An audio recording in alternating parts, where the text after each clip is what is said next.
Breaking news, incredible video, faster, smarter, and customizable to your interests. If you love being in the know, you're gonna love this. Experience the all-new ABC News app. Download it now. With so much happening these days, it's hard to keep up. Things change hour by hour, minute by minute. The historic weather that's now unfolding. The worries on Wall Street. We're bringing you the Right Now. But a nationwide teacher shortage. The Right Now look at the day ahead. An alert this morning for dog owners and the key takeaways from the biggest stories. World News Now and America This Morning, America's #1 early morning news. Today does feel a little different. Early mornings on ABC News Live. With so much at stake in our world right now, we wanted to thank you for your trust and for making ABC News America's #1 news. And thank you for making ABC News Live America's #1 streaming news. This is where the newsmakers come first in the morning to be heard. America's #1 morning show. How would your mom feel about your relationship with your brother now?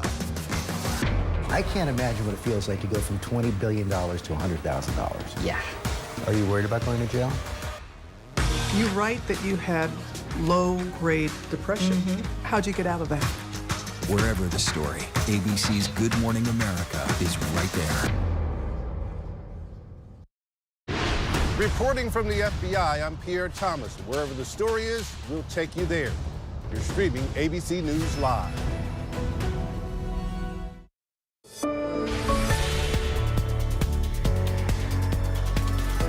Some students and teachers are celebrating new additions to their classrooms thanks to unclaimed cash. Our series, Show Me the Money, teaches you how to find money you might not know you're owed. Now, one former teacher is using that cash to make other teachers' dreams come true. ABC News was there to help with the surprise. So we're going to take the rock wool and we are going to plant. Inside this classroom in the Bronx in New York, ideas are sprouting. Through discussion, we find out that plants are not just pretty things to put on shelves. Plants help with the oxygen, also for food. Dana Curtin uses these indoor gardens and a technique called hydroponics to cultivate lessons in sustainability and healthy eating. We grew kale, lettuce, tomatoes. They taste amazing. A lot of children in certain neighborhoods, they didn't have access to a lot of fresh fruits and vegetables. When you know you did something that you did yourself, it just makes you feel proud. But we're also hoping to harvest a lesson in unclaimed money, cash that's forgotten about or in many cases you never knew you had, from things like unpaid pensions, inactive stocks, or even lost tax refunds. If not claimed typically within 3 years, that money then gets turned over to state offices, where it waits to be reclaimed by its citizens simply by looking up your name on your state's website or missingmoney.com. Former teacher Jean Shalawa from Minnesota dug up nearly $3,000 from what she believes is likely an old retirement account. I don't consider myself a technical savvy type person. So if I can get it done, anybody can get it done.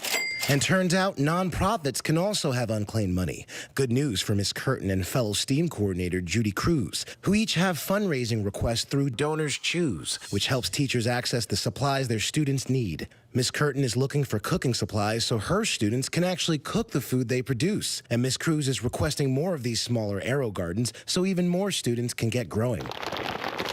We're here at Fairmont Neighborhood School, and I'm right down the hallway from where Miss Curtin and Miss Cruz are teaching their classrooms. They have no idea that I'm here right now, and they definitely don't know that we have New York State Comptroller Thomas DiNapoli and Donors Choose CEO Alex Guerriere. Exactly how much money in unclaimed money is Donors Choose getting right now? Ike, I'm very pleased to tell you that we've got $49,817.38 for Donors Choose. This comes from a donor who passed away, but in his will, he left this money to Donors Choose. He had a soft spot for school programs focusing on the outdoors and gardening. This is a pretty good day for you, right, Alex? It's a great day. It's now, a great day. You've crunched the numbers. Exactly how far will this go? Well, I'm thrilled to say that with this gift, we'll be able to fund 150 projects across the country, all focused on nature and gardening in the spirit of this donor's legacy. Wow. So we got two teachers here that are actually going to be some beneficiaries. Why don't we go surprise them real quick? All right. Good morning. Good morning. How are we doing, kids? Now, Miss Cruz, Miss Curtin, I'm Ike Ajachi. I'm actually with Good Morning America. We wanted to tell you that both of your projects have been fully funded. How about that? Thank you so much. This is all made possible by unclaimed funds, almost $50,000 of unclaimed funds. And it's going to help fund projects not just for you two teachers, but also 150 teachers across the country with similar nature and projects just like you guys. We're just really grateful. Thank you so much. Congratulations. How about that, guys? Thank you. Our thanks to Ike Ajachi for that report, and our thanks to you for streaming with us. I am Diane Macedo. ABC News Live is here for you anytime with the latest news, context, and analysis. And you can always find us on Hulu, Roku, the ABC News app, and of course on abcnews.com. The news never stops. We'll be right back.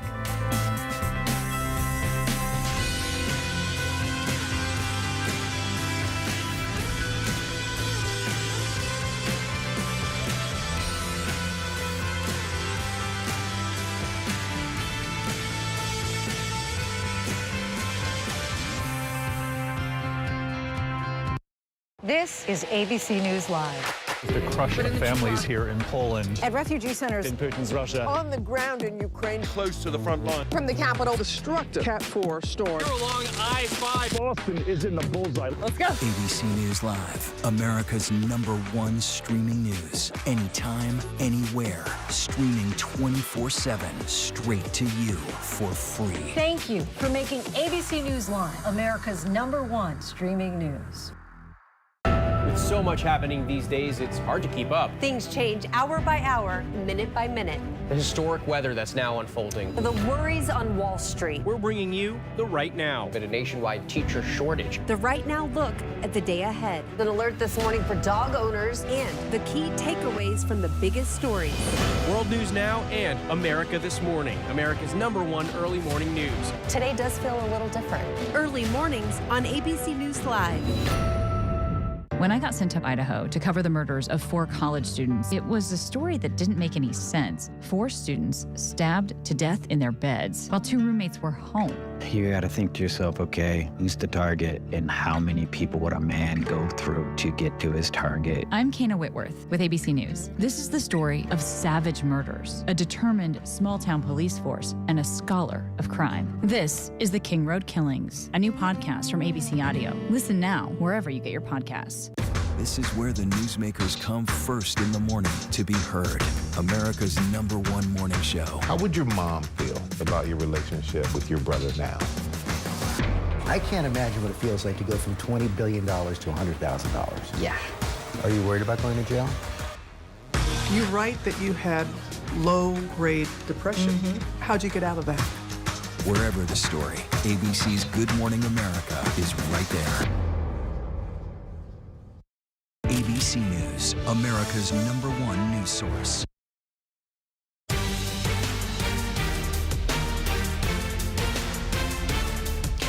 Welcome back to ABC News Live. Thanks for streaming with us. You're looking at New York City on this Friday, and we have a lot of news to get to.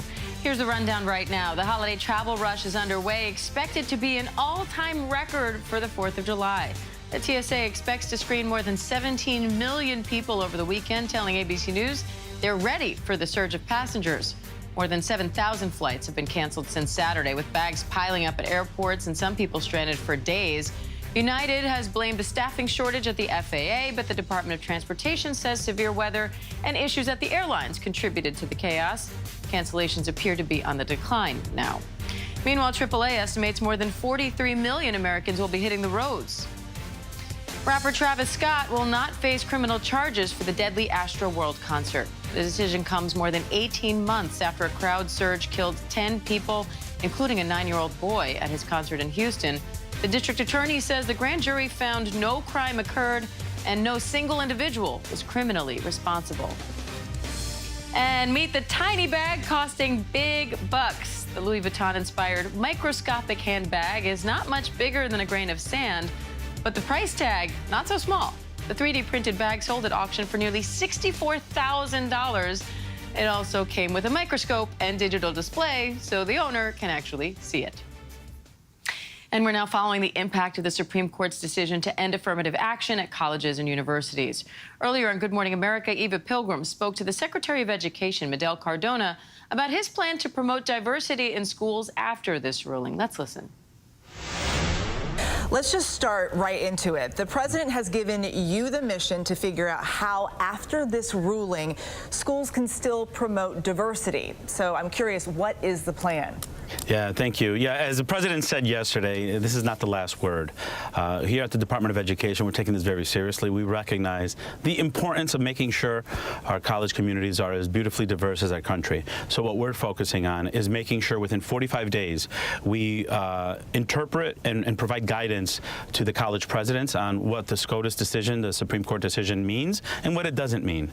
Secondly, we're going to be holding a national summit on educational opportunities in response to the Supreme Court decision in July. And then by September, we're going to publish best practices from across the country on different college admission practices that do lead to student diversity, because we know an environment where we have learners from different backgrounds is a rich learning environment.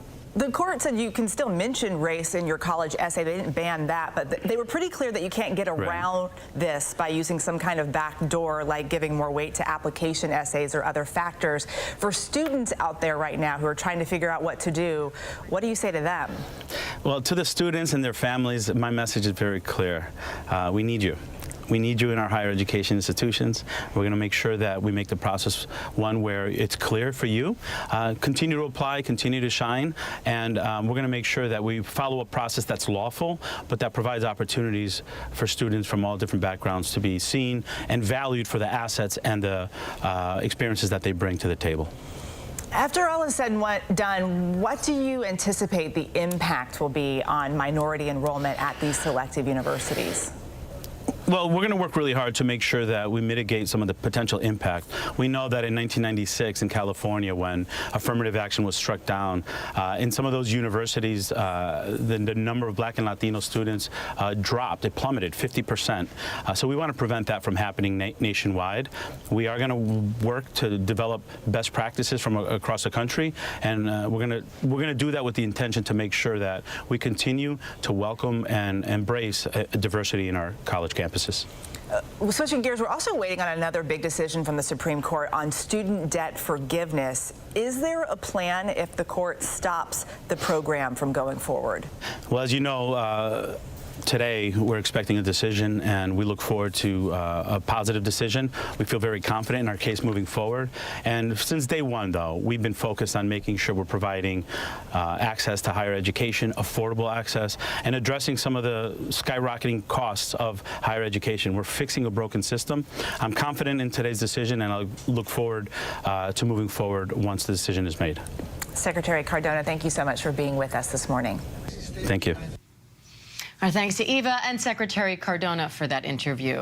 Meanwhile, concerns are growing over a series of recent shark encounters. Now, as the holiday weekend begins, crews at beaches all across the country are on alert. ABC News' Will Reeve has advice from an expert on how to avoid a dangerous encounter. As millions coast to coast head to the beach this holiday, a slew of recent shark encounters raising concerns. Hard to tell. Keep coming. Keep coming. In Florida, at least 3 incidents in just the past week. Malia, come to the side. You're doing good. My husband jokes that it was the first time I've ever listened to him in my life. Malia Tribble was paddleboarding from the Bahamas to Palm Beach to raise money for charity when she got more than her money's worth. A hammerhead shark stalking her from below. I felt a bump on my board, but I didn't really think about it too much. It happened a couple times, and then my husband happened to notice the fin. Somehow, Malia managed to stay calm. And as soon as I knew it was a shark, I knew that I needed to keep my composure. So I kind of just kept going. I kept going to the side of the boat, get to the boat as fast as you can, don't look around, because I didn't want to lose my balance. Malia unscathed, but Magnolia Woodhead not so lucky. The 12-year-old from Philadelphia was swimming in Cocoa Beach when a shark latched onto her leg. She says it bit her 3 times, leading to 50 stitches. It was just like so fast and aggressive, bit me like 3 times all in a row. And then I just my first instinct was to push it off because it hurt so bad. I was just like, get away from me. In 2022, the U.S. had 41 unprovoked shark bites. Florida had 16 cases alone. So Florida really leads the world in the number of shark bites on people. Now, as the holiday weekend begins, crews at beaches all across the country on alert. In Cape Cod, the Atlantic White Shark Conservancy recently detecting multiple great whites just off the shores. And in New York, where there were 8 attacks last year, 18 drones on patrol trying to keep shark encounters at bay. Experts say enjoy the beach, but take some precautions. Swim near a lifeguard tower, so if anything does happen, you've got immediate access to first aid. If someone is fishing on the beach, maybe don't swim there. The New York governor's office tells us that there have been no shark sightings on Long Island since they began monitoring this summer over Memorial Day, but they will have extra people and equipment on patrol to keep beachgoers safe this holiday weekend. Diane? Good to hear it. ABC News, Will Reeve, thank you. Coming up, a couple pulled from their Jeep after it was swallowed by a sinkhole. How a teen with a drone in the right place at the right time saved the day. Also ahead, Lizzo is living her best life. She's sharing videos of her experience at Beyonce's concert as the international leg of the tour wraps up. So where's Beyonce headed next? The drop is just ahead.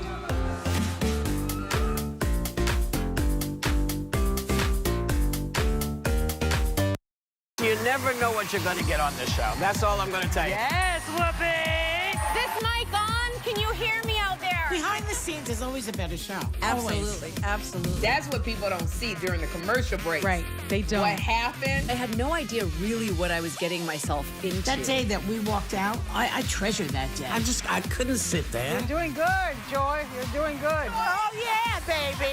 It was crazy. Behind the Table. Listen wherever you get your podcasts.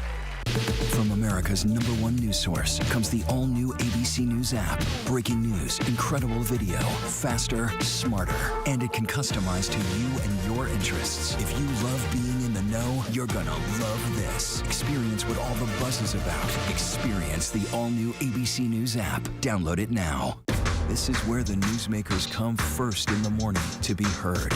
America's #1 morning show. How would your mom feel about your relationship with your brother now?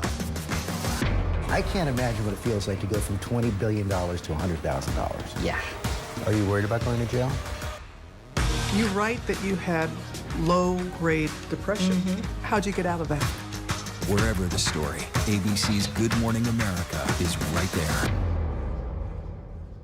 We're honored ABC's 2020 winner of 3 Emmy Awards for Excellence. Thank you for making 2020 Friday night's most watched and most honored news magazine. When I got sent to Idaho to cover the murders of 4 college students, it was a story that didn't make any sense. 4 students stabbed to death in their beds while 2 roommates were home. You gotta think to yourself, okay, who's the target and how many people would a man go through to get to his target? I'm Kana Whitworth with ABC News. This is the story of savage murders, a determined small-town police force, and a scholar of crime. This is the King Road Killings, a new podcast from ABC Audio. Listen now wherever you get your podcasts. What does it take to be America's #1 news? It takes asking the straightforward, tough questions.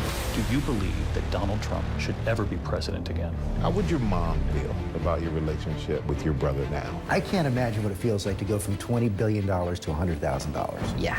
Are you worried about going to jail? You write that you had low-grade depression. How'd you get out of that? The news-making interviews. You said that there were 6 friends. One of them was sick. Yeah. Do you have future political aspirations? Going to the... This is an ABC News special report. Good morning, I'm Whit Johnson. We're coming on the air because the Supreme Court has just handed down its final major rulings of the term. 24 hours after striking down affirmative action, the justices have now issued a significant decision concerning President Biden's student debt relief plan and a crucial ruling involving LGBTQ rights and free speech, both high-stakes decisions that will have lasting impact on millions of Americans across the country.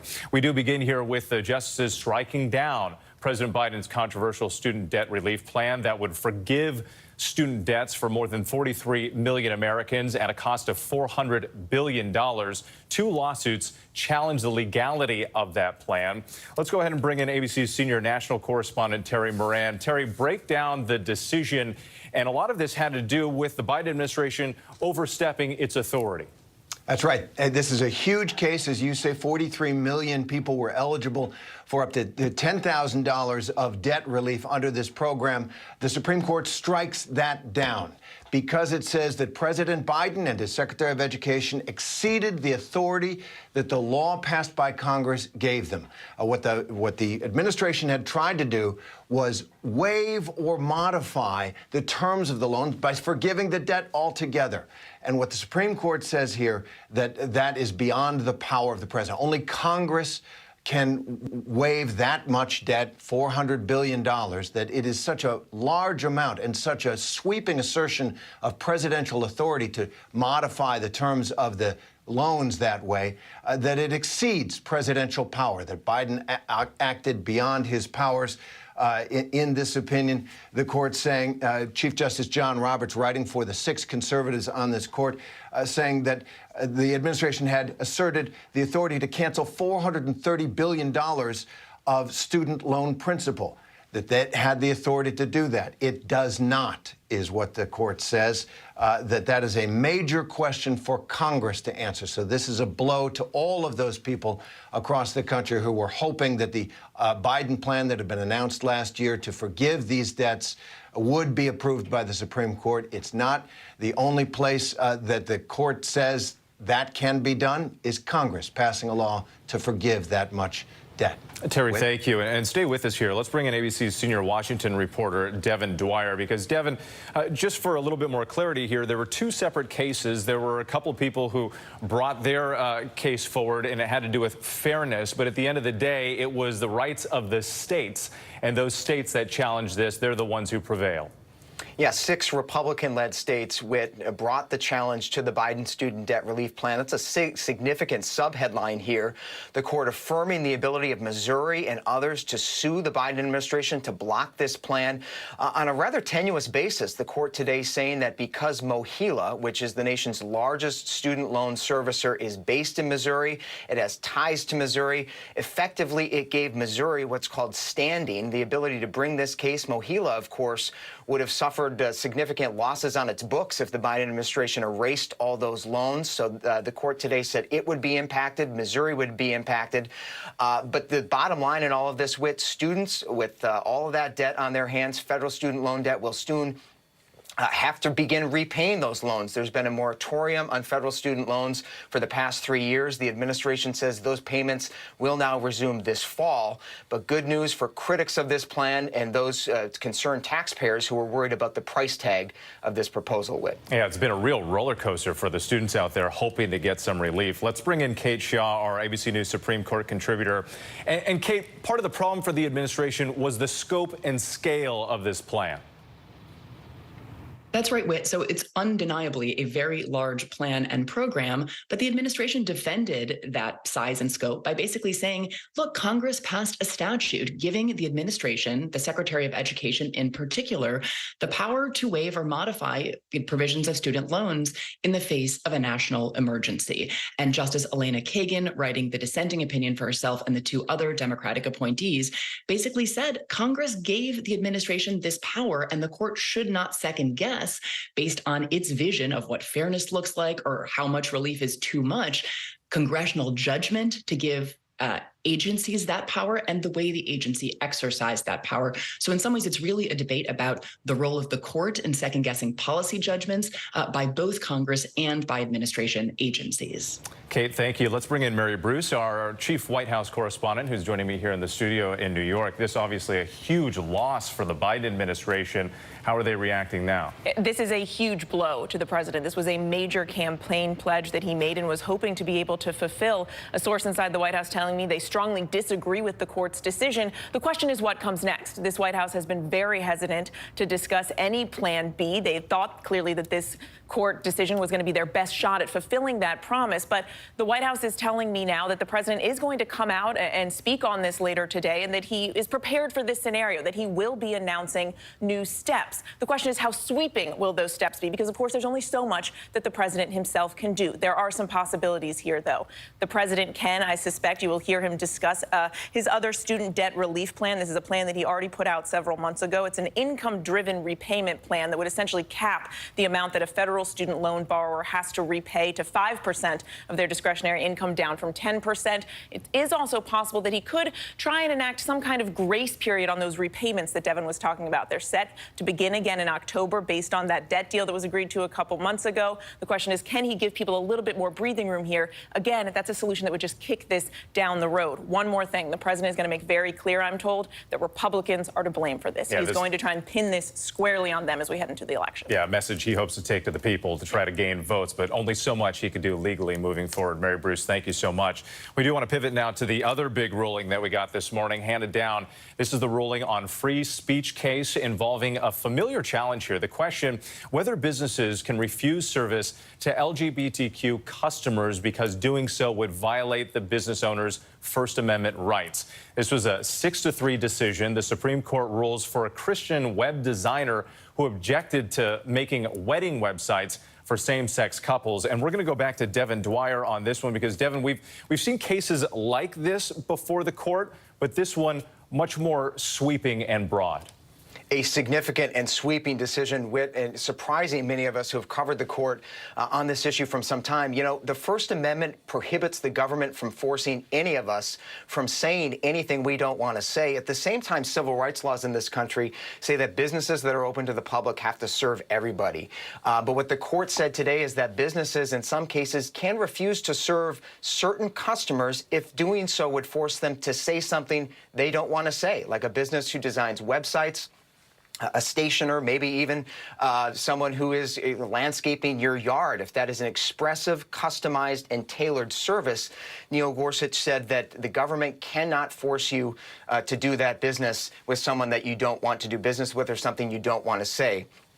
Justice Sonia Sotomayor, who was in the dissent with the three liberal justices, said this is the first time in history, in her words, that the Supreme Court has granted a right to businesses open to the public to refuse to serve a member of a protected class. She says this decision threatens to balkanize the marketplace and even, Whit, in her view, could allow some businesses to refuse to serve, say, interracial couples simply because if doing so would force the business owner to say something they didn't want to say. So a striking and sweeping opinion. Justice Neil Gorsuch didn't articulate the limiting principle, if you will, for this this decision, and so it's certainly going to invite much more litigation down the line.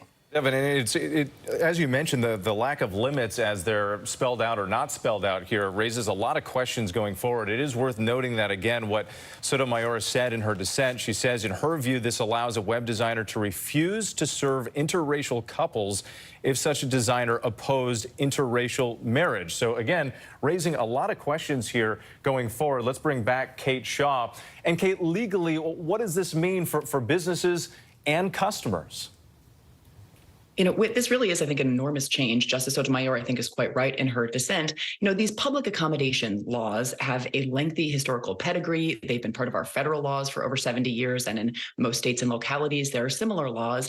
And they just say that if you're a business and you provide goods or services to the public, you can't discriminate. And in recent years, discrimination on the basis of sexual orientation and sometimes gender identity has also been prohibited in many places, including in Colorado.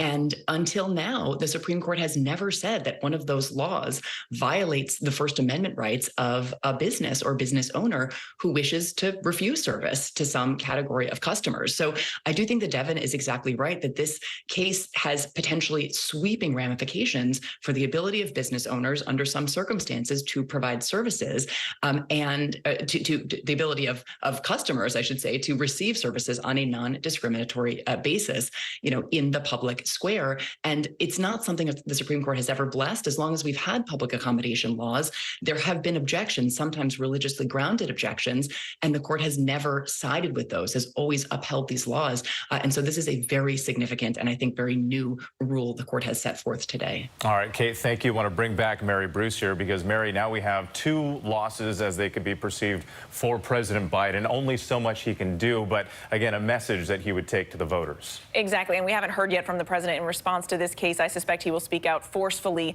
against this. Of course, Joe Biden is someone who has spoken passionately about how everyone deserves to be treated equally with dignity and respect, no matter who you love. His administration has already passed new federal protections for same-sex couples, the Respect for Marriage Act. And of course, this is Joe Biden, someone who led a real national political transformation on the issue of same-sex marriage, coming out in 2012, surprising many with his support for same-sex marriage. That was a watershed moment in this country, as you recall, then forcing then President Obama to come out and do the same. But again, this is an issue where this administration, the Biden campaign, is going to hope to mobilize voters, drive them to the polls next November. Mary, thank you. Let's bring back Terry Moran here, because, Terry, we had affirmative action yesterday. We have these cases today. This is another defining moment for the Supreme Court and its conservative majority. It sure is, and you see how much elections matter, right? Since these three justices appointed by Donald Trump have taken the bench, you've seen how fast and far the court can go. Abortion rights, gone. Affirmative action, gone. Today, a traditional understanding of public accommodation, that if you hold out your business as a public business open to all, you must serve all. The court limiting that today on the basis of free speech rights, and there's more to come. This is clearly a Supreme Court with the bit between its teeth, with the conservative majority not just in charge, but really eager to reach out and accomplish goals the conservative movement has had for decades. We're seeing the impact in law and in life in this country, and they aren't done yet by a long shot. And two more major decisions at the Supreme Court. Terry Moran, thank you, and our entire team of contributors here. Of course, our coverage continues on ABC News Live and abcnews.com. I'll be right back here with the entire team for World News Tonight. For now, I'm Whit Johnson in New York. Have a great day. ABC News. Hi, I'm Diane Macedo. We have continuing coverage now of two major Supreme Court decisions. The court has struck down President Biden's controversial student debt relief plan that would have forgiven student debt for more than 43 million Americans at a cost of $400 billion. Two lawsuits challenged the legality of that plan. President Biden sought to forgive those debts under his own authority as president without congressional approval. The Supreme Court has now ruled that that is beyond the power of the president. And in another big decision, the court is siding with a Colorado web designer, ruling that some businesses can refuse service to same-sex couples. In a 6-3 decision, the Supreme Court ruled wedding websites are a form of speech, and thus Colorado's anti-discrimination law cannot force a web designer to express something she does not wish to express. But the decision goes beyond wedding websites and LGBTQ plus customers, with the court saying any business engaged in expressive services that are customized and tailored can refuse service to any customer when doing so would force them to express something they don't want to say. I want to bring in ABC News political director Rick Klein, ABC News legal contributor Asha Rangappa, ABC News legal contributor Kimberly Whaley, and business reporter Alexis Christoforous for more. And let's start with this first decision on student debt. Kim, the court now has struck down President Biden's debt relief plan. So walk us through what went into this decision and what this ruling is. So after 9/11, Congress passed a statute essentially allowing the president to take actions in a national emergency relating to student debt. And COVID was a national emergency. And so Biden made these decisions. The first one was to delay payment, and then it was to forgive the payment. And essentially the court says here in the HEROES Act, there's only the word modify and the word waive. And forgiving loan repayments is not a modification, and it's not a waiver. And so in the case involving the states, the court basically strikes down the program. It has big implications here for the power of presidents and, frankly, for the power of Congress, because as Justice Kagan says in her dissent, you could read that HEROES Act as really broad in authorizing this kind of action. So this is, I think critics will say, this is the Supreme Court taking power when it didn't have to. There's also a strong argument that Missouri didn't have standing, didn't have an injury, a very attenuated standing argument. Justice Kagan calls it unconstitutional to have even taken the case. Now, Asha, the court's not saying here that the president has no power, but rather that he doesn't have this much power to absolve debt at this level. So does this leave the door open for a smaller debt relief plan?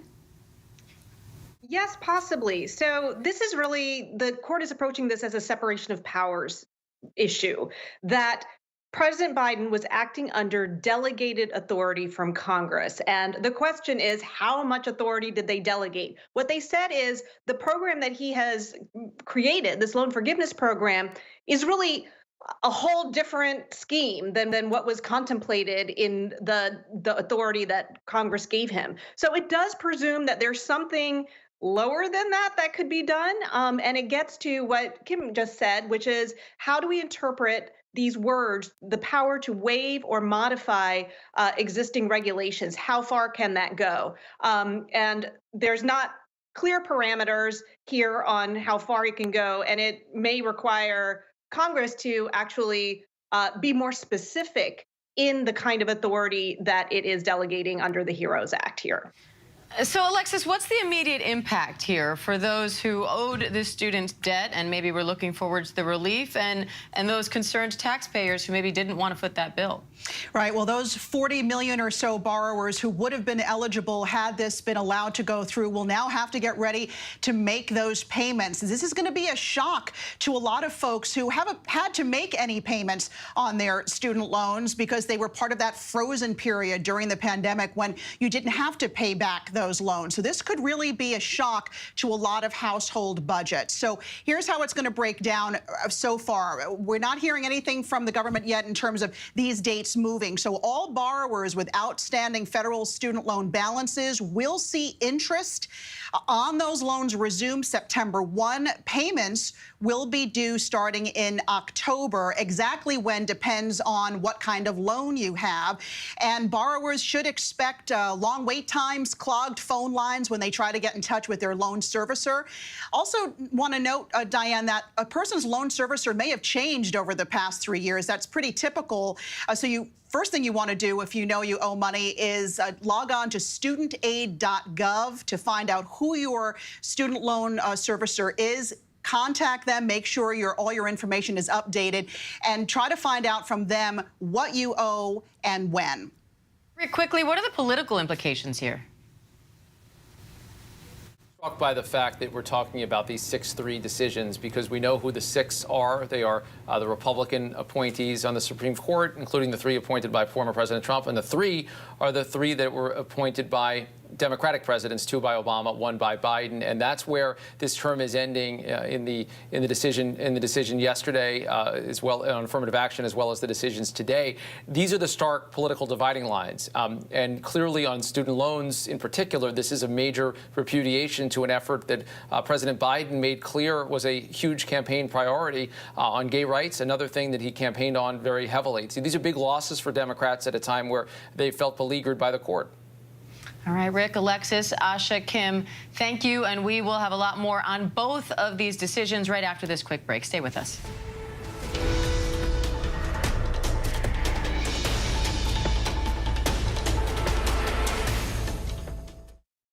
This is ABC News Live. The crush of families here in Poland. At refugee centers in Putin's Russia. On the ground in Ukraine, close to the front line. From the capital, destructive Cat 4 storm. You're along I-5. Boston is in the bullseye. Let's go. ABC News Live, America's #1 streaming news. Anytime, anywhere. Streaming 24/7, straight to you for free. Thank you for making ABC News Live America's #1 streaming news. When I got sent to Idaho to cover the murders of 4 college students, it was a story that didn't make any sense. 4 students stabbed to death in their beds while 2 roommates were home. You gotta think to yourself, okay, who's the target and how many people would a man go through to get to his target? I'm Kana Whitworth with ABC News. This is the story of savage murders, a determined small-town police force, and a scholar of crime. This is the King Road Killings, a new podcast from ABC Audio. Listen now wherever you get your podcasts. This is where the newsmakers come first in the morning to be heard. America's #1 morning show. How would your mom feel about your relationship with your brother now? I can't imagine what it feels like to go from $20 billion to $100,000. Yeah. Are you worried about going to jail? You write that you had low-grade depression. How'd you get out of that? Wherever the story, ABC's Good Morning America is right there. From America's #1 news source comes the all-new ABC News app. Breaking news, incredible video, faster, smarter. And it can customize to you and your interests. If you love being in the know, you're gonna love this. Experience what all the buzz is about. Experience the all-new ABC News app. Download it now. You're watching America's #1 streaming news, ABC News Live. Breaking news, exclusives, live reporting across the globe. Keep streaming with ABC News Live. Reporting from Monterey Park, California, I'm Robin Roberts. Wherever the story is, we're going to take you there. You're streaming ABC News Live.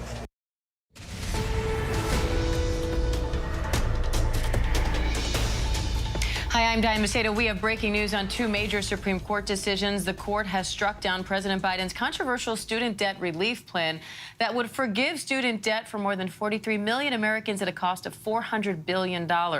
Two lawsuits challenge the legality of President Biden's plan, where the president sought to forgive those debts under his own authority as president without congressional approval. The Supreme Court has now ruled that that is beyond the power of the president. In another big decision, the court is siding with a Colorado web designer, ruling that some businesses can refuse same-sex service to certain clients.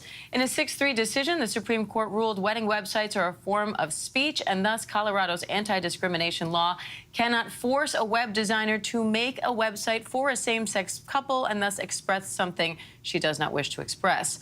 Now, the decision goes beyond wedding websites and LGBTQ+ customers, with the court saying any business engaged in expressive services that are customized and tailored can refuse to serve any customer when doing so would force them to express something they don't want to say. So I want to bring in our panel on this, starting with Devin Dwyer, who has been following these cases from the very beginning, our senior Washington reporter.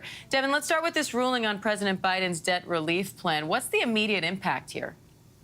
A very significant decision, Diane. Not a surprise to many people. The Supreme Court, back when it heard these arguments, was very skeptical of the price tag of this plan. But it effectively means now that students with federal loan debt who had hoped for relief, up to 43 million were eligible for some relief under this plan, now will retain that debt. And in fact, those loan repayments, which have been on pause for the last 3 years during the pandemic, will soon resume again at the end of October, end of September. So financial pain, if you will, for those students who were really hoping for this. Politically, a big setback for the Biden administration. This was a cornerstone of his campaign. But it's a big win for taxpayers who were concerned about the price and who worried that Congress had not debated or authorized this. There's a little bit of a broader impact as well. The states that sued here, Diane, will continue to reap some of the fees and taxes associated with these loans, which will now continue and not be erased. So it is significant. It is immediate. And Chief Justice John Roberts, in writing this 6-3 decision, said that the executive branch, the Department of Education secretary, exceeded his power by waiving and modifying these loans, even though Congress gave the secretary the ability to modify some regulations in a national emergency. Roberts said that Congress never would have imagined the power that the secretary invoked here on such a scale to apply to so many people, and in Roberts' words, to upend a key part of the American economy. And I want to bring in ABC News legal contributor Asha Rangappa, because, Asha, the language here is interesting. They're not saying the administration had no power to do this at all, but that they didn't have the power to do this at this level. So what does this leave the door open for in the future? Could we see a smaller scale of this plan? Well, what Elena Kagan points out in her dissent is that in the first 100 days of COVID, under this same act, the Biden administration did, or actually was under the Trump administration, student loans were forgiven for a temporary period. So there's some way in which some of these measures can take place. What the majority doesn't make clear is how far can that go. What they say is that the debt relief that Biden did implement is so far beyond what Congress intended. And I think the question is, how do we get any clarification on the scope of the power that was delegated to the administration? Is it just trial and error? Or does Congress have to go back and actually add more specific language? And how specific do they have to get? Because this is intended for national emergencies. They can't predict every emergency. And so I think we're in a little bit of some ambiguous future right now in terms of what the administration can do. Yeah, they were clearly hoping this went the other way. Our chief White House correspondent, Mary Bruce, is actually with me now in studio. Mary, how big of a blow is this to the president? This was one of the president's central campaign promises, so this is a huge blow. And a source inside the White House tells me, no surprise here, that they strongly disagree with this decision. As to what comes next, we're told the president will be coming out and addressing this at some point today, and that he was anticipating this and does plan to announce some new steps. But just how sweeping will those steps be? Because there is a limit to what the president can do here on his own. We know that he has already put out this this debt relief plan that he put out earlier in the year. This is that income-driven repayment plan that would cap the amount that federal student loan borrowers have to repay to 5% of their discretionary income, down from 10%. There's also been some discussion, as Devin was mentioning earlier, whether they can put in place some kind of grace period, because as Devin was discussing, in October, that's when those student loan repayment payments are set to restart again after that 3-year pause because of the pandemic. Can the president give people a little bit of a grace period there, a little bit of breathing room for when they need to pay back or when they need to start making those payments again? That doesn't solve the problem that the president was hoping to solve here. And that doesn't necessarily put those 40+ million Americans who were hoping for a different outcome here, that doesn't necessarily get them out of the state of limbo that they have been in, but it would be something.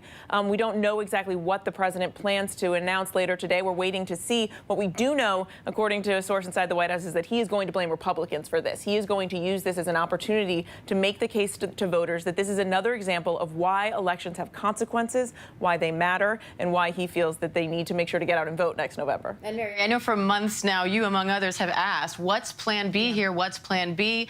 The president has told you there is no plan B. This is what's going to happen. This is what's going to work. So now what? Well, and that's the whole issue here is, they have been very hesitant to discuss Plan B. They made it very clear that this they felt was their strongest plan. This was their best shot at getting this done. This sweeping plan that the president was hoping to achieve here to forgive over $400 billion worth of debt. Now it's clear they're going to have to scale down their ambitions. If they hope to get anything done on this issue, to the point you were making earlier, it's going to have to be on a smaller scale. We don't know what that's going to look like. The president's going to tell us sometime this afternoon.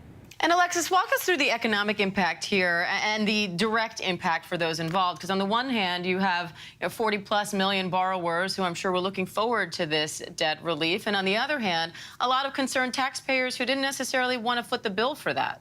I think the big takeaway for people who hold federal student loan debt is get ready to start repaying, because there really is no plan B, as you were just discussing with Mary. And, people shouldn't be counting on student loan forgiveness from the Biden administration anytime soon. It doesn't appear that the administration has any plan for across-the-board student loan forgiveness. So what will happen is interest will start accruing on those loans beginning September 1.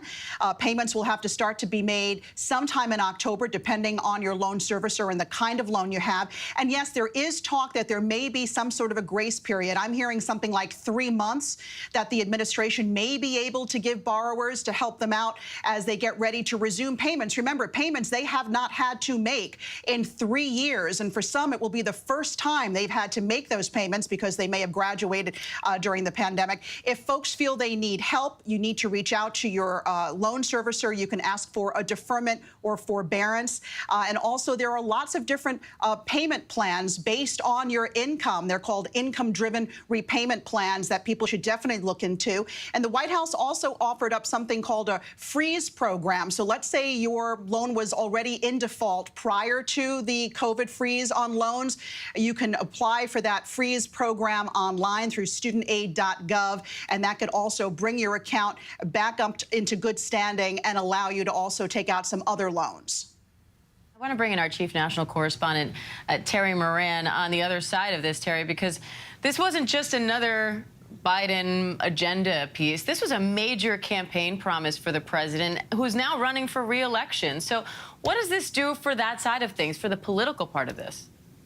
Well, it was a risky campaign promise, and whatever political cost he's going to pay, he brought on himself. Look, President Obama looked at the challenge of student debt in this country. And it is a major national challenge, right? The amount of student debt that's in this country is holding back a generation from advancing in life and helping the economy by getting married, starting families, buying houses, et cetera, like, more like that. And so presidents have looked at this. Obama said, I don't have the authority to do this. Speaker of the House Nancy Pelosi in 2021 said, quote, people think that the President of the United States has the power for debt forgiveness. He does not. He can postpone, he can delay, but he does not have that power. That has to be an act of Congress. Now, she later changed her mind when she talked to the Biden administration's lawyers who had discovered this provision of the law that the President or the Secretary of Education can waive or modify the statute. Well, as Chief Justice Roberts says in his opinion, calling out this campaign promise, which may have been, Biden certainly knew the legal challenges ahead of him. Why he made that promise? Maybe to get people out to the polls. What Roberts says is, however broad the meaning of waive or modify, that language cannot authorize the kind of exhaustive rewriting of the statute that has taken place here. What Roberts says is that the power of the purse belongs to Congress, and waiving $400 billion of debt forgiveness on heretofore unexplored two words in the statute that all of a sudden are read by smart lawyers to mean that the president can forgive all of that debt is just exceeding the power of the presidency. And for the separation of powers principle, with the power of the person of Congress, this plan can't stand. Biden not answering the question that Mary has asked him so often, what's the plan B? Yeah, he had to know there must be a plan B because this was a risky venture to begin with. I thought the Solicitor General in the oral arguments in this case did a brilliant job. And in the dissent by Justice Kagan, you can see the arguments of why the president might have this power. But in response, in oral arguments, Chief Justice Roberts quoted the late Justice Antonin Scalia about using small pieces of a statute to claim great powers. He said that Congress does not hide elephants in mouse holes. And the Supreme Court basically called out President Biden for trying to do that right now. So, Rick, what does this do for the landscape of this election season? How big of an issue does this now become for voters in 2024? I think the big issue becomes the court. And that's the argument you're going to hear from progressives, from liberals, from Democrats. They're going to take these end-of-term rulings. They're going to take the abortion rights ruling from a year ago. They're going to take environmental rulings and other rulings that impact core constituencies of the Democratic Party and really of the country at large and say, look, is this the country you want? 6-3, six Republican appointed justices, 3 Democratic appointed justices. 3 of the 6 Republican justices, of course, were appointed by President Trump. And that is the issue that translates into the campaign. Yes, it's a blow to Biden on student loans. Yes, it's a blow to Democratic principles on affirmative action, on LGBT rights in this case that was decided today. More broadly, it's a defeat to people that saw the country and see the country moving in a different direction because these were dictated by the balance of the court. There's no scenario that I can imagine that under an alternate set of facts, that Democrat had been president for those 4 years instead of Donald Trump, we would have different decisions today. We'd have potentially a different country today. And I want to also pivot to the other major decision today from the Supreme Court. The court is siding with a Colorado web designer ruling that some businesses can refuse service to same-sex couples. This was a 6-3 decision where the court ruled that wedding websites are a form of speech, and thus Colorado's anti-discrimination law can't force a web designer to design a site for a same-sex couple and thus express something she doesn't want to express. But this decision goes beyond wedding websites and LGBTQ plus customers because the court writes any business engaged in expressive services that are customized and tailored can refuse service to any customer when doing so would force them to express something they don't want to say. So, Devin, I want to go back to you on this. You've been following this one, again, very closely. What's the immediate impact here?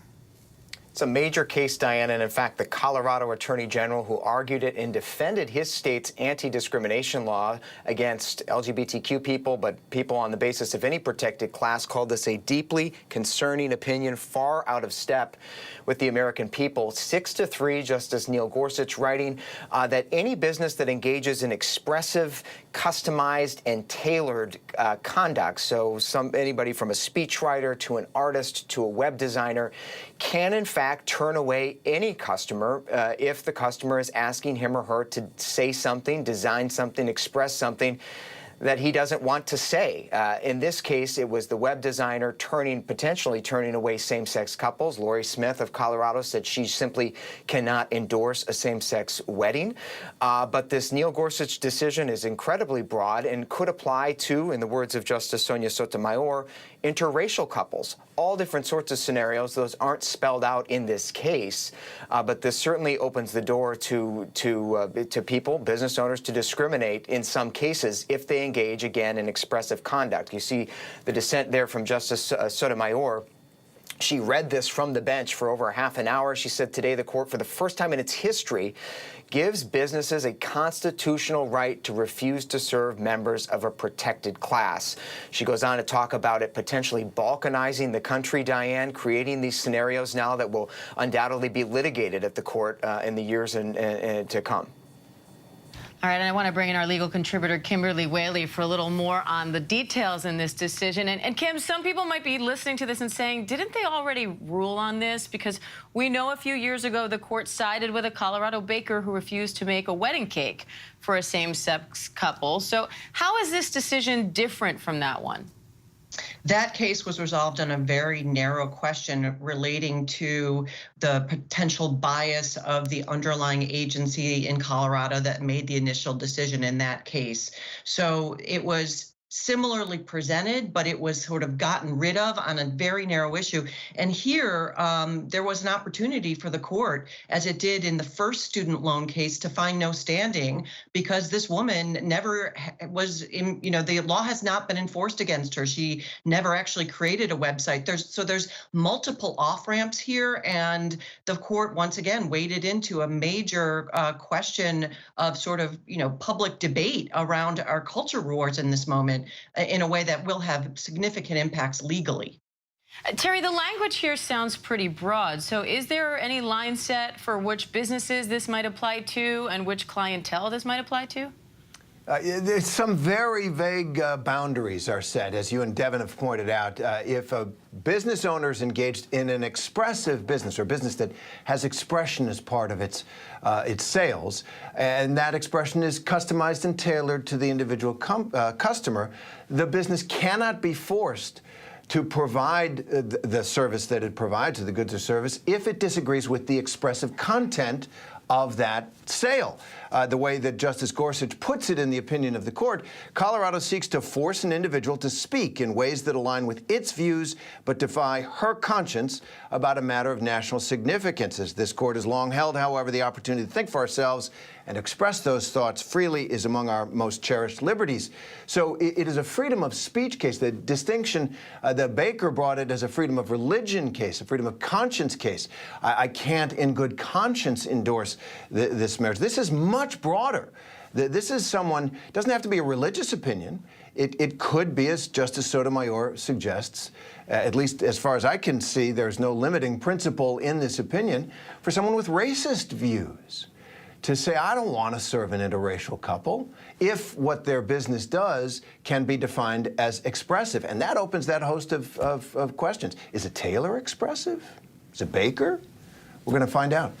And I want to bring in our chief White House correspondent, Mary Bruce again. Mary, this wasn't part of President Biden's agenda the way the other ruling is, but still a big aspect going into the campaign season. So what does this mean for President Biden when he hits the campaign trail? Yeah, I think this is another issue where you are going to see him hoping to motivate voters, because it is another clear example of why elections matter, why elections have consequences. These are the kinds of things that can change drastically in American life depending on who becomes president and who is appointed to the court. We haven't heard a reaction yet from the president to this ruling. I suspect he will come out strongly against it because, of course, Joe Biden is someone who prides himself as being a real champion of LGBTQ plus rights. We have seen him speak out extremely passionately about how everyone deserves equality, dignity, and respect, no matter who you love. He's already taken, steps in his administration to pass new federal protections for same-sex couples. And, of course, it was Joe Biden who really led that watershed moment in our country over a decade ago when he came out and really surprised many people by supporting same-sex marriage. And then at that time, as you remember, forced President Obama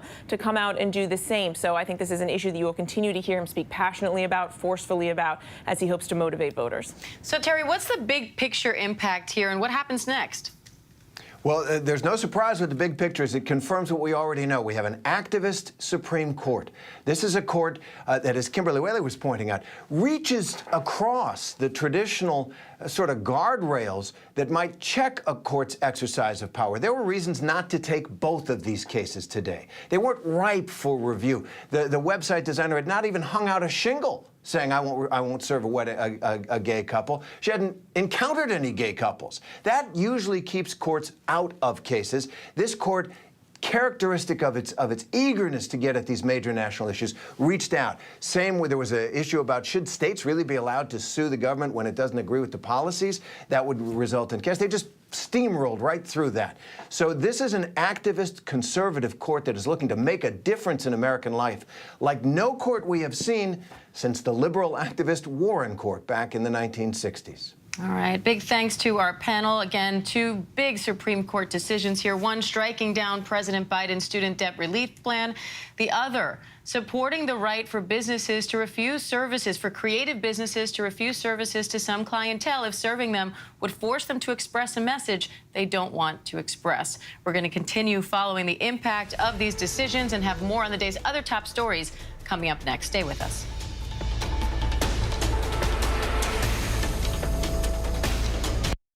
Whenever news breaks, The crush of families here in Poland. Here in Kentucky, no match for the tornado. From Monterey Park, California, on the ground in Ukraine. Reporting from Uvalde, Texas. ABC News Live is right there everywhere. From the scene of that deadly missile strike in Dnipro, Ukraine.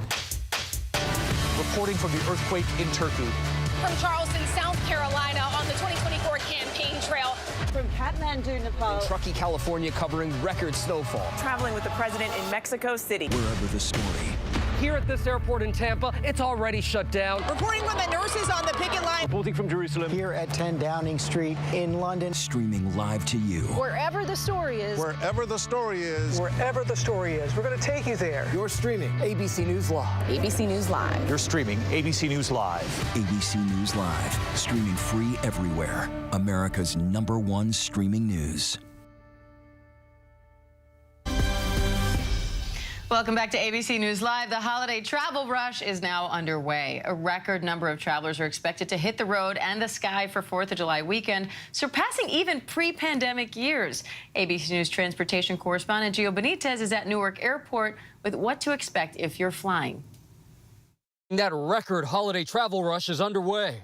We were told to go to customer service. There's a 7-hour wait in the customer service line. People had been standing there for days. The TSA expecting to screen 17.7 million people over the holiday weekend, but the biggest number of travelers expected today. The TSA telling GMA they are ready. We're staffed and prepared. Our officer retention is greatly improved. We also have some new screening technology equipment that's been deployed at many airports. But it comes as no surprise that travelers are on edge after a brutal week of flying. More than 7,000 flights canceled since Saturday. Those bags seen piling up at airports, some people stranded for days. United Airlines has been hit the hardest, even as other airlines are back to normal. Secretary of Transportation Pete Buttigieg tweeting out, with the exception of United, airlines have recovered to a more typical cancellation delay rate. Even on Thursday, with little severe weather, United canceled more than 400 flights. The airline now telling ABC News it is seeing improvement, saying in a statement, as the recovery progresses, delays and cancellations will continue to decline. And United also told us that they're closely watching weather across the country because if they have to cancel flights, they say they're going to try to do that a whole lot earlier than before. But no matter which airline you're flying, just make sure that you're downloading the Airlines app right on your phone because that's going to be the easiest way to make any changes. Diane? All right, Gio Benitez at Newark Airport. Thanks, Gio. Coming up, want to get your movie ticket? We're going to have a look at big films coming out and what they could mean for the box office.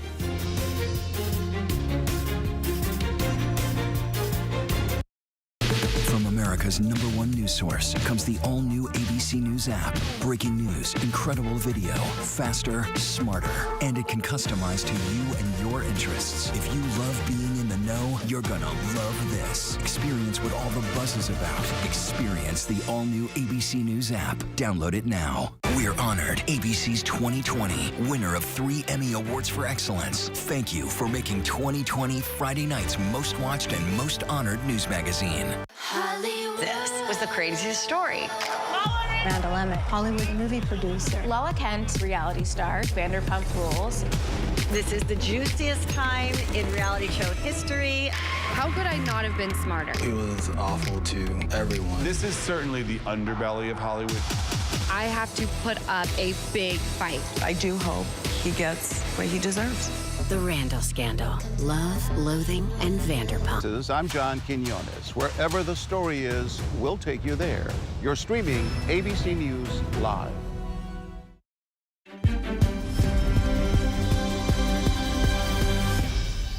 Welcome back. The latest Indiana Jones swings into theaters today, and the new Mission Impossible is coming soon. But will these franchise favorites and other summer blockbusters like Barbie be big enough to bring up the numbers at the box office? ABC's DeMarco Morgan has more. A few times in my life, I've seen things. He's the legendary hero swinging into theaters this holiday weekend, looking to lasso moviegoers and bring home box office gold. But I've been looking for this all my life. Early predictions say Indiana Jones and the Dial of Destiny will debut at #1 and earn about $65 million in the U.S. as Hollywood gives Harrison Ford's iconic character a final farewell. I'm retiring. That mix of nostalgia and action may just be what the box office needs after a recent dive in ticket sales. It's not even possible.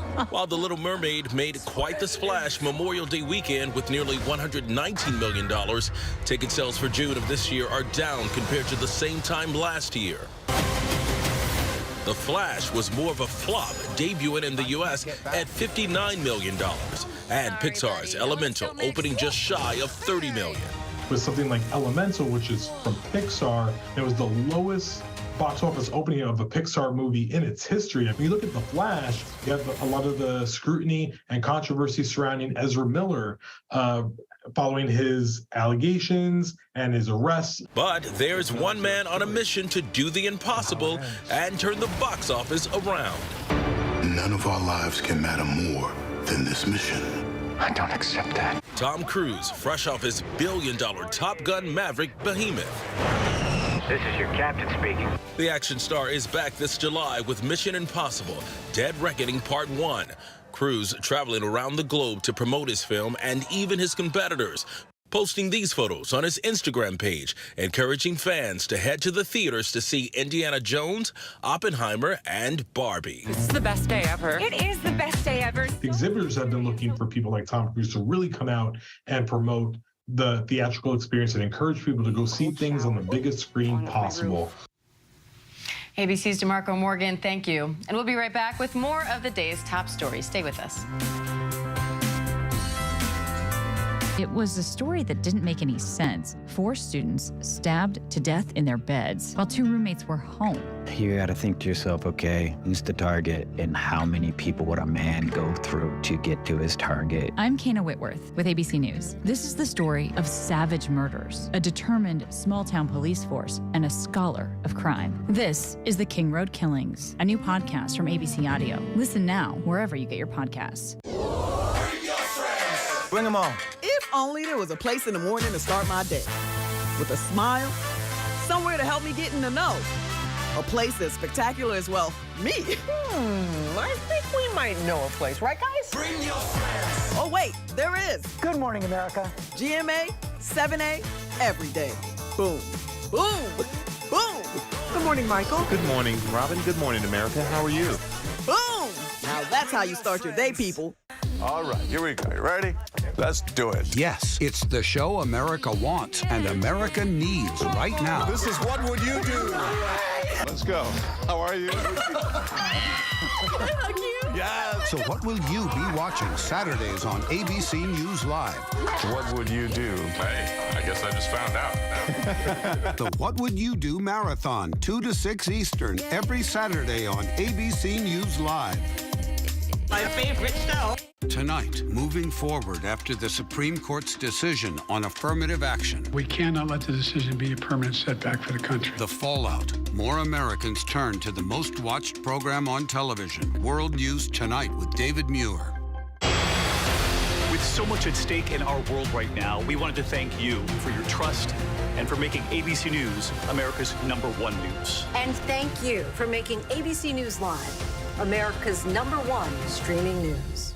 You never know what you're going to get on this show. That's all I'm going to tell you. Yes, Whoopi! Is this mic on? Can you hear me out there? Behind the scenes is always a better show. Absolutely, absolutely. That's what people don't see during the commercial break. Right, they don't. What happened? I had no idea really what I was getting myself into. That day that we walked out, I treasured that day. I couldn't sit there. You're doing good, Joy. You're doing good. Oh, yeah, baby. It was crazy. Behind the Table. Listen wherever you get your podcasts. ABC News, America's #1 news source.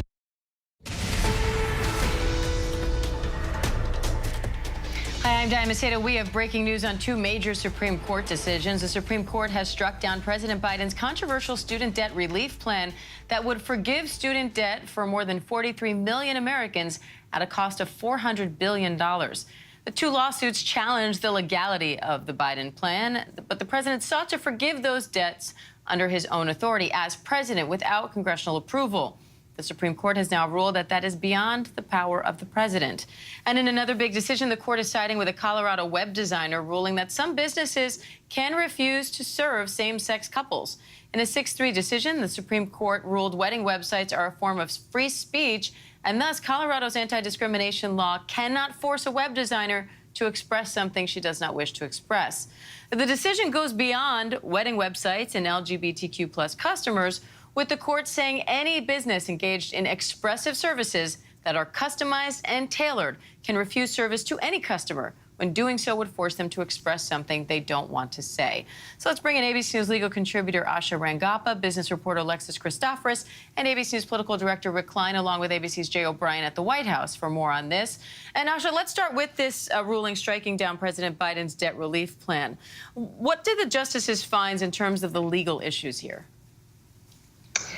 The justices were looking at the delegation of authority to the executive branch in terms of waiving and modifying existing regulations during a national emergency. That's what Congress has authorized, the executive branch to do. Biden took advantage of this to do the loan forgiveness program, and the justices, the majority says, well, this is beyond the scope of the authority that was delegated to Congress. This is essentially creating a fundamentally new program that would require, separate authorization from Congress, that it's wading into a major question of political and economic significance. So we know that Biden has gone too far. The question is, under this delegated authority to waive or modify existing programs, what can he do? Is there something short of that would still work? And it's not really clear from the opinion how far he would be able to go short of what he's done already. So, Alexis, what's the immediate impact here? Because on one side of this case, you have a bunch of student loan borrowers who I'm sure were hoping this to go the other way, and some concerned taxpayers who were concerned about footing that bill. It means that if you owe money on a federal student loan, start budgeting now so that when you need to start making payments again come October, you are not shocking your household budget. There are still some outlets for people who will be struggling to make those payments. Remember, this is the first time folks will have to make those payments in 3 years. And for some who graduated during the pandemic, during this freeze in repayments, it's the first time they'll have to deal with paying back a loan. So there are many tools at your disposal, a lot of tools people are unaware of. So it really pays here, literally, to do your homework, do some research, reach out to your loan servicer at studentaid.gov, find out who they are, make sure they have updated information for you, and then ask them about programs you may be eligible for. The Biden administration was able to make a much more robust income-driven repayment plan. That's an IDP plan.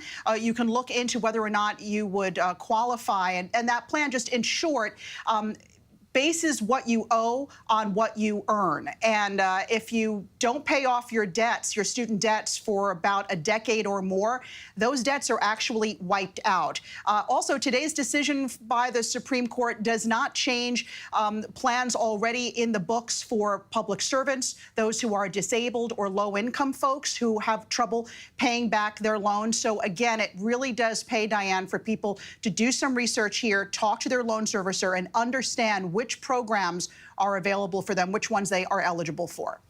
Jay, this is a big blow to President Biden. This was a big part of his agenda. So what happens now?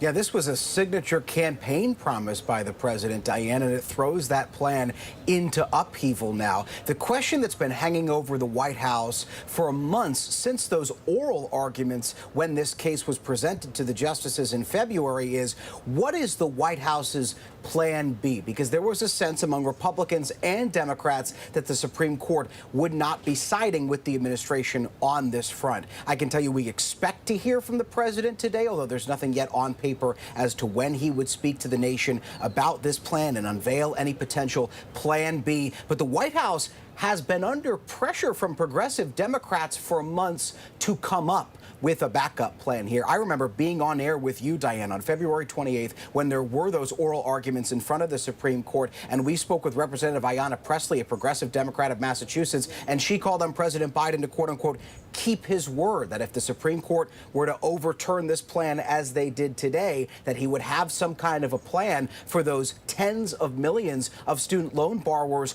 who received this promise from the administration. Remember, by the White House's last count, 26 million borrowers have already signed up for student loan forgiveness under this plan. They are now left in limbo, and the White House's goal today, as sources tell Mary Bruce, our chief White House correspondent, is to try to express to those Americans that they have their back, that they're going to keep fighting, and that they have a backup plan.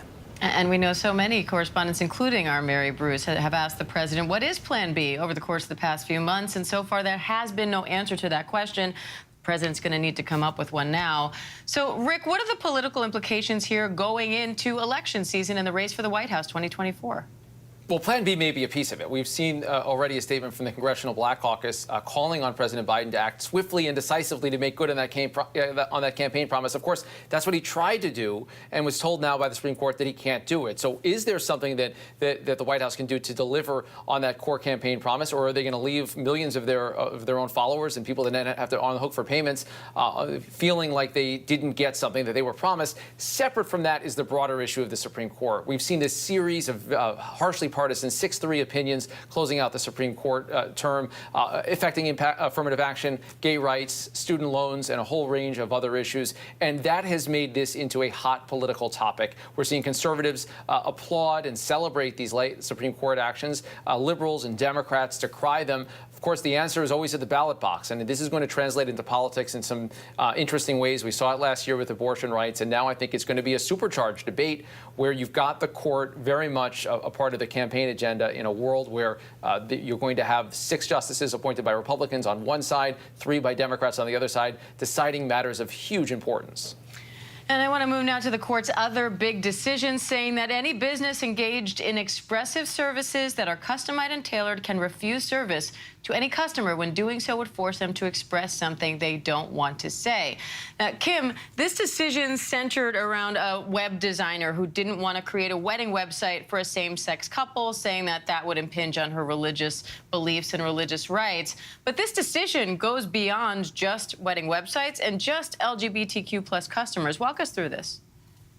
Yeah, so in about half of the states, there are what are called public accommodation laws, and they exist at the federal level as well, that essentially say not just governmental entities, but private organizations cannot discriminate on the basis of what we consider immutable characteristics, gender, race, and here LGBTQ plus status. Here we have a website developer who said, listen, my speech is infringed if I decide down the road to make a website, start that business, a gay couple comes and asks, I might then be penalized under the Colorado law. So the court says, no, the First Amendment supersedes. It's more important than that anti-discrimination provision. And the reason the implications are so huge is because that anti-discrimination Colorado law is not just around gay rights. It's for other kinds of, as I said, characteristics, race, gender, etc. We could really see a patchwork country again, where in certain places this law even has a communications provision that says you can't say we don't serve Black people. This basically says if you want to say that, you can say that now under the First Amendment. It's really a dramatic, and I think for some people deeply concerning, a change in the landscape of the law and our country potentially. Asha, it was only a few years ago that the court sided with a Colorado baker who didn't want to make a wedding cake for a same-sex couple. So how is this decision different from that? So that case actually didn't squarely address this issue, the intersection of anti-discrimination laws with First Amendment, because they, found in favor of the baker based on some actions by the Colorado Commission that ruled on that claim. So they had not actually ruled on this particular issue.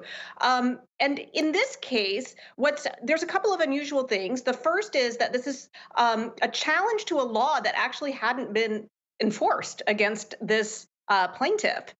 She was afraid that they might enforce the law and brought this claim. So it's sort of a preemptive case that ordinarily I would think the Supreme Court would not even take this because there's no injury that's been actually suffered. But the other thing that's unusual is that they're not approaching Colorado's law the normal way that they would with other types of government action. They're not saying, what is the intention here? The intention here is to provide equal access, and any burden on speech is incidental, in public accommodations laws. Instead, they're kind of going at it from the other way of looking at how this impacts the person. And as Kim just said, there's no limiting principle there. If you're looking at, the expressive conduct or speech of a person because they have to comply with anti-discrimination laws, it opens up a whole Pandora's box of people who can claim that they're being compelled to support messages that they don't believe in.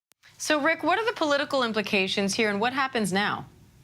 There is a whole generation of the legal framework that is now called into question, and it's going to be an effort at the local, the state, the federal level to re-examine all of that, of course, in a charged political environment. It's bigger than gay rights, as has been mentioned, and I think it gets to fundamental questions about how the court decides opinions and what it means for everyday life. This is a very big end of the session. All right. Big thanks to our panel. Again, 2 major Supreme Court decisions. We will continue to follow the impact of those. But after this break, we'll have more of your day's other top stories. Stay with us.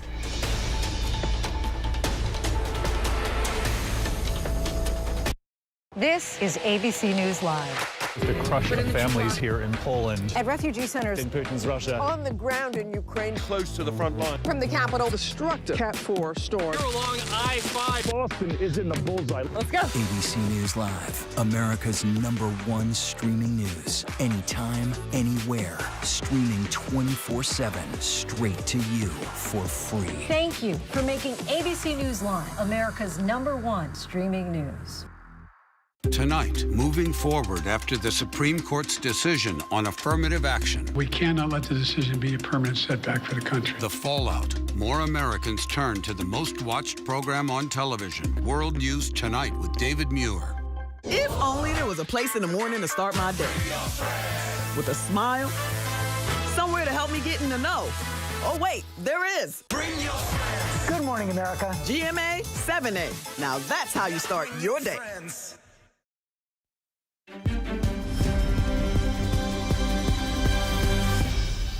Welcome back. A Colorado teen is calling it a miracle after a couple was saved thanks to his drone. He was surveying storm damage with the drone when he just happened to spot an overturned car in a flooding sinkhole with the couple trapped inside. Stephanie Ramos has what happened next. New video obtained by ABC News showing a dramatic rescue. Try to roll the Jeep this way. 2 people trapped inside their overturned Jeep after a sinkhole opened up beneath them, filling their car with water, leaving only 6 inches of air to breathe. The passenger calling 911, but dispatchers unable to hear much of what she's saying. We're upside down in the creek. Okay, where are you at? What's the nearest cross streets to you?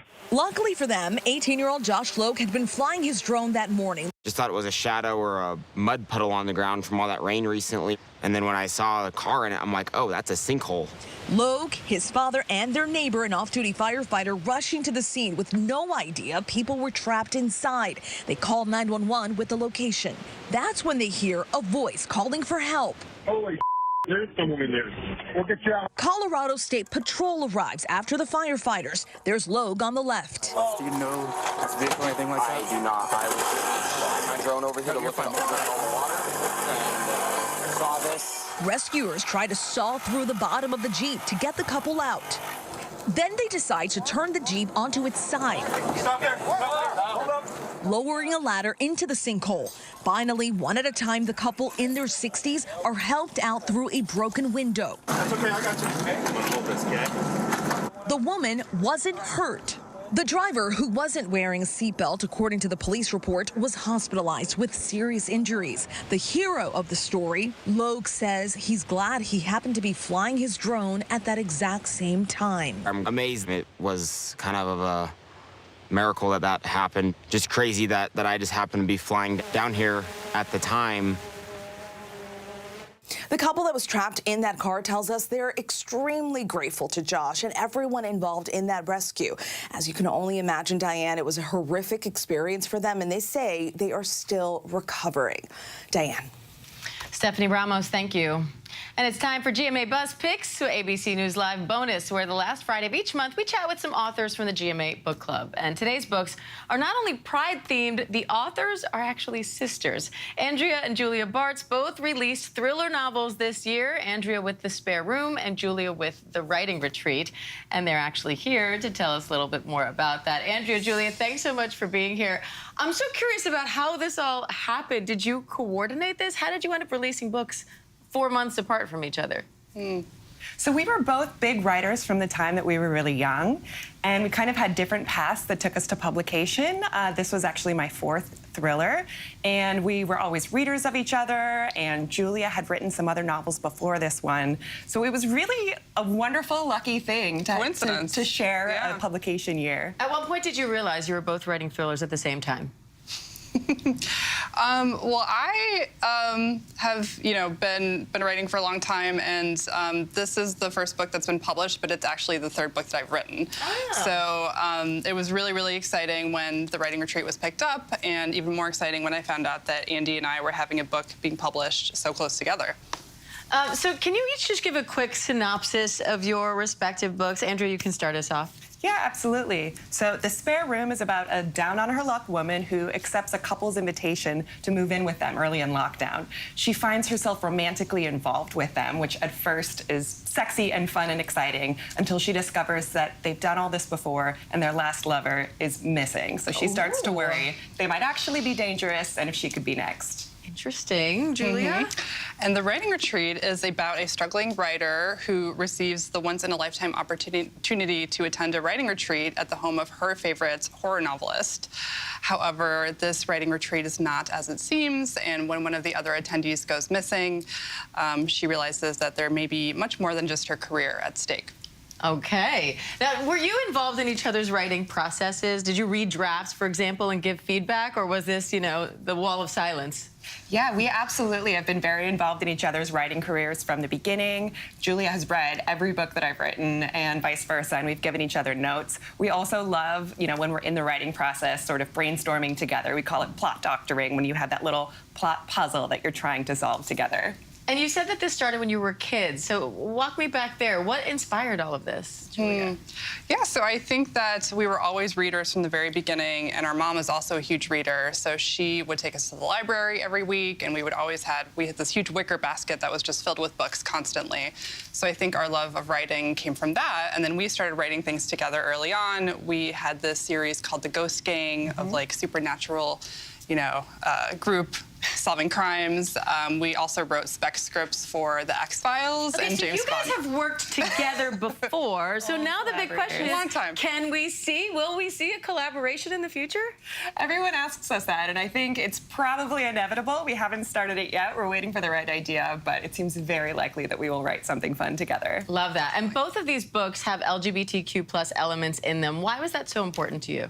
Yeah, so for me, this book was inspired by my own experiences during the pandemic when I fell in love with a woman, much to my surprise, and came out as bi. So I thought there was something really interesting about the pandemic and how it sort of created this cocoon for self-reflection. So many people reinvented themselves in so many ways. And so I wanted to capture that with The Spare Room. And Julia? I actually had a very similar experience. I'd always kind of questioned my being a straight woman, and then it was over the past couple of years, particularly during the pandemic, that I started dating everyone, and so I really wanted to reflect that, like, coming out later in life journey in my book as well. All right. Well, ladies, thank you so much for coming on and sharing your literal stories and your own personal stories with us. Thank you. Looking forward to that collaboration. Thanks so much. And The Spare Room and The Writing Retreat are both out in bookstores now. Coming up, a new class of stars who will be inducted to the Hollywood Walk of Fame next.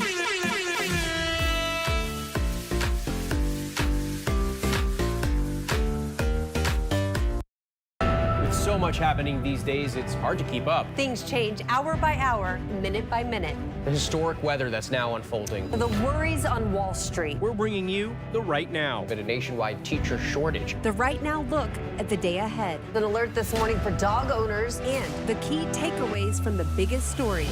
World News Now and America This Morning, America's #1 early morning news. Today does feel a little different. Early mornings on ABC News Live. When I got sent to Idaho to cover the murders of 4 college students, it was a story that didn't make any sense. 4 students stabbed to death in their beds while 2 roommates were home. You gotta think to yourself, okay, who's the target and how many people would a man go through to get to his target? I'm Kana Whitworth with ABC News. This is the story of savage murders, a determined small-town police force, and a scholar of crime. This is The King Road Killings, a new podcast from ABC Audio. Listen now wherever you get your podcasts. I'm Faith Abube, reporting from the Tennessee State Capitol. Wherever the story is, we'll take you there. You're watching ABC News Live.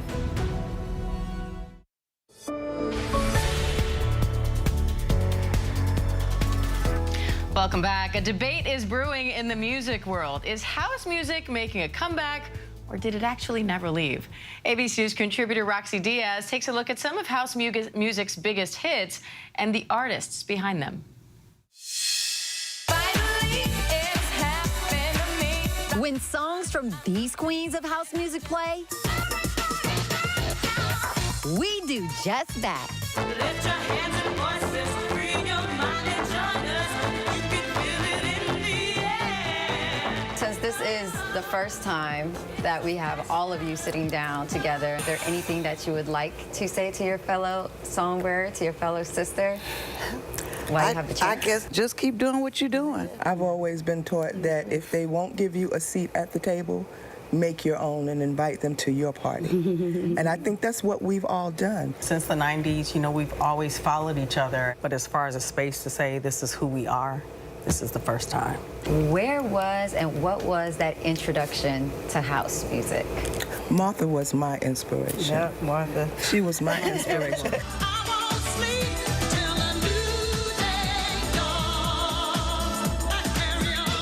Sometimes I don't have words. I'm about to cry. You know, I can't believe I'm sitting with my songbirds and you, and it's magical. I couldn't have imagined at this time and space in life that this would be a moment for me. And as we continue to speak about the hits, we cannot not speak about the Gypsy Woman.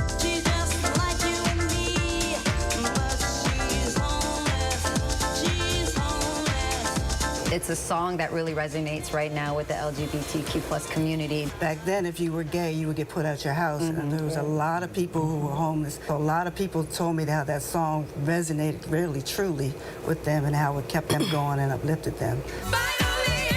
I ended up meeting with a producer, Marvelous JC. I did like 2 or 3 songs. And they said, hey, do you have anything else? And I was like, well, I have this one song. I'm not sure if you're going to like it, which was Finally. Finally was a poem that became a song, that became a career, which is where I am right now. What I really need is somebody. You had Beyonce sample your track. You won't break my soul. You won't break my soul. My son called me, Mom, you are all over the radio. Mom, you everywhere, everyone, you're trending like crazy. And we'd be crazy to leave this moment without an impromptu music breakout. Somebody gotta sing. Oh, oh, let's go. It's a passion. Oh, sing it, y'all. You can feel it in the air. Oh. We're all bopping over here. Roxy Diaz, thank you for that. And speaking of bopping, you know we're about to dance because it is time for the drop. We're going to talk about big music headlines of the week, and our ABC News contributor, DJ, and radio personality Megan Wright is here to break it down for us. Megan, you're already bopping. I love it. So what do we need to know this week? I saw your dance moves. I mean, you can't listen to those and I feel like we're getting better. And not do it, right? Right. Essence Festival is going down right here in the Big Easy. The festival runs through a Monday, July 3rd, with an entire weekend of performances and events. Now, just some of the big names hitting the stage are Missy Elliott, Lauryn Hill, and Megan Thee Stallion. Now, it is the 50th year of hip-hop, and Essence Festival is in New Orleans, so it's only right that Juvenile hits that stage as well. Yes! This year marks the 25th anniversary of his multi-million selling album, 400 Degrees, so he's keeping busy. Now, last week, he did NPR's Tiny Desk with special guests Trombone Shorty, Manny Fresh, and John Batiste. And tonight, he'll be on that Essence Festival stage at the Caesars Superdome. Now, Diane, I heard that you went to a festival, the festival we've been talking about last weekend. How was it?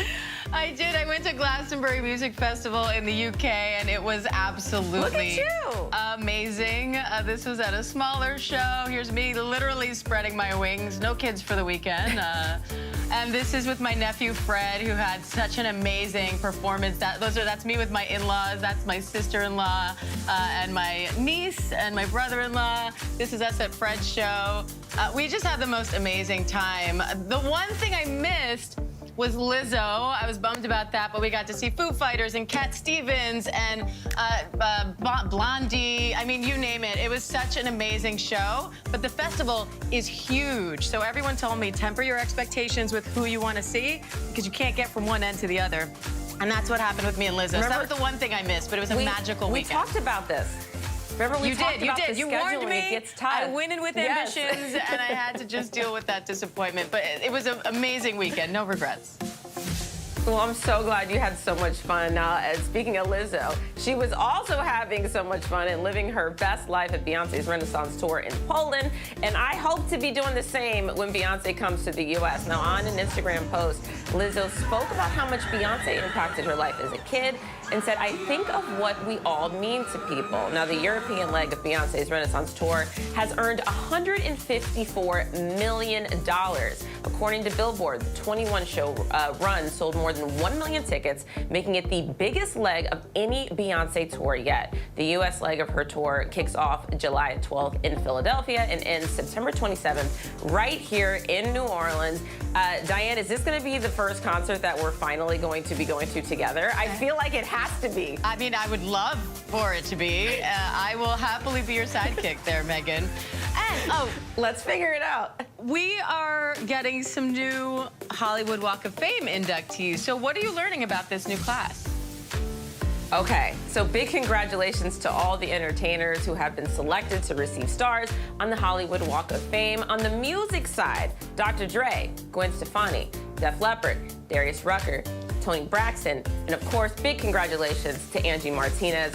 And those are just some of the names that are a part of the 2024 class. Now, Ellen Kay, who is a chair on the Hollywood Walk of Fame committee, said in a statement, "We can't wait to see each honoree's reaction as they realize they are becoming a part of Hollywood's history with the unveiling of their star on the world's most famous walkway." What a moment for them.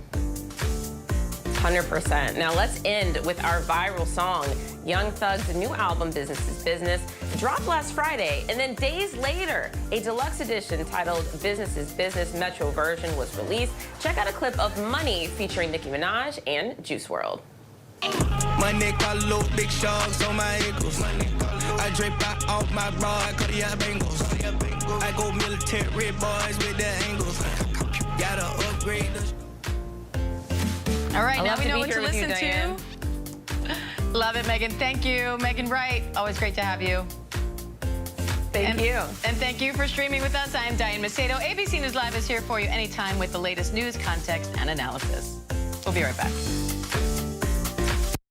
Tonight, moving forward after the Supreme Court's decision on affirmative action. We cannot let the decision be a permanent setback for the country. The fallout. More Americans turn to the most watched program on television. World News Tonight with David Muir. If only there was a place in the morning to start my day. With a smile, somewhere to help me get in the know. Oh, wait, there is.